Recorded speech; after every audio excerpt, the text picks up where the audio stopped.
Consumer protection authority એટલે કે CCPએ e-commerce કંપનીઓ સામે લાલ આંખ કરી છે. હવે વોકી ટોકી અને રેડિયો ઇક્વિપમેન્ટના વેચાણકર્તાઓએ પ્લેટફોર્મ પર લાયસન્સ અને ફ્રીક્વન્સીની માહિતી અપલોડ કરવાની રહેશે. વાંધાજનક ઇક્વિપમેન્ટ્સને તાત્કાલિક દૂર કરવું આવશ્યક રહેશે. CCPએ આ સંદર્ભમાં 13 કેસોમાં નોટિસ પણ જાહેર કરી છે. આ પગલું ગ્રાહક સુરક્ષા અને રાષ્ટ્રીય સુરક્ષા માટે જરૂરી ગણવામાં આવ્યું છે.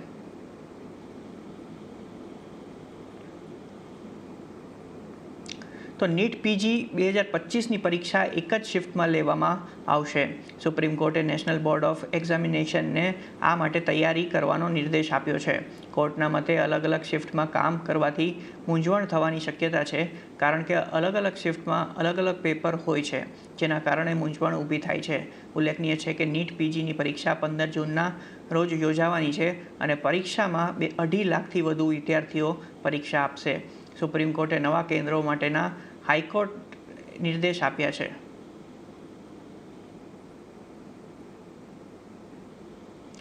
તો ગુજરાતમાં કોરોનાએ હાહાકાર મચાવી દીધો છે, કારણ કે ફક્ત એક જ દિવસમાં 33 નવા કેસ ઉમેરાયા છે. રાજ્યમાં કોરોના કેસ સતત વધી રહ્યા છે. હાલ રાજ્યભરમાં કોરોનાના 223 એક્ટિવ કેસ છે, જે અગાઉના કેસોથી વધીને ડબલ સેન્ચુરીને પાર કરી ગયા છે. અગાઉ 190 કેસો હતા, જે અત્યારે 223 પર પહોંચ્યા છે.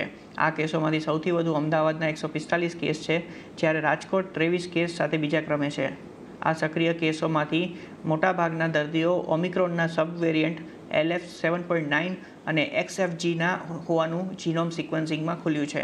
હાલની સ્થિતિ પ્રમાણે કોરોનાના કેસો ધીરે ધીરે વધતા દર્દીઓ માટે સાવચેતી જરૂરી છે. ખાસ કરીને જે લોકો પહેલેથી બીમારી ધરાવે છે, તો સગર્ભા મહિલાઓ, વૃદ્ધો, બાળકોને ધ્યાન રાખવાની જરૂર છે.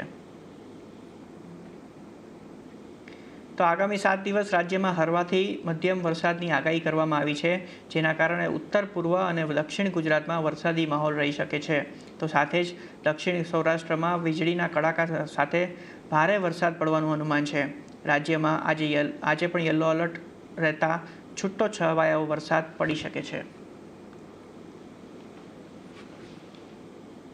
जो 7 दिन है इसमें जो वेदर रहेगा लाइट टू मॉडरेट रेन रहेगा आइसोलेटेड जगह में, और मेनली साउदर्न डिस्ट्रिक्ट का जो गुजरात रीजन के जो दक्षिणी क्षेत्रों का जो डिस्ट्रिक्ट है, और जो नॉर्थ गुजरात उत्तर गुजरात की जो पूर्व क्षेत्र डिस्ट्रिक्ट है, इसमें आइसोलेटेड जगह में लाइट टू मॉडरेट रेन रहेगी. और जो सौराष्ट्र कच्छ की भी साउदर्न डिस्ट्रिक्ट जो डिस्ट्रिक्ट है, उसमें लाइट टू मॉडरेट रेन रहेगी थंडर शावर के साथ.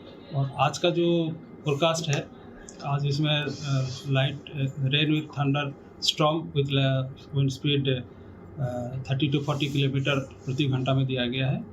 इसमें लाइटनिंग का होने का भी संभावना है.